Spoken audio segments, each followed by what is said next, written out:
Hello guys. आज हम गाजर का हलवा मतलब गजरेला बना रहे हैं। तो ये हमने गाजरें साफ़ की हैं आज।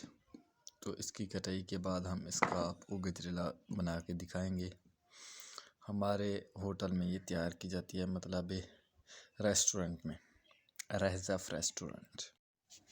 तो हेलो गाइस, हम अब गाजर्स को तराश रहे हैं। ये आप देख सकते हैं कि किस तरह हम इनको तराश रहे हैं। ये एक आला है जो गाजर को या दूसरी सब्जियों को तराशता है और सलाद बनाने के लिए भी काम आता है।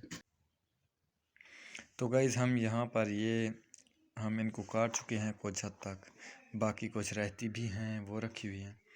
तो हम इनको काट के बनाते हैं। तो फिर हमने गाजरें डाली 2 किलो। तो फिर गाइस हमने खीर इसमें डाला 1 किलो। 2 किलो गाजर हैं।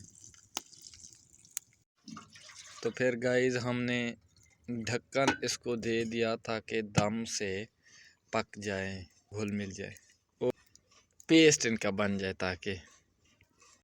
तो गाइस फिर हमने पानी डाला ताकि अच्छी तरह से ये मिक्स हो सकें। तो गाइस फिर हमने चीनी डाली ताकि मीठा हो जाए कुछ। तो गाइस फिर हमने घी डाला। ये बन चुका है फाइनली तौर पर। इसमें एंड में खुश्क मेवाजात डाला जाता है, लेकिन फ़िलहाल वो हमारे पास नहीं है। तो आप चाहें तो डाल सकते हैं और इसको मज़ीद लजीज बना सकते हैं।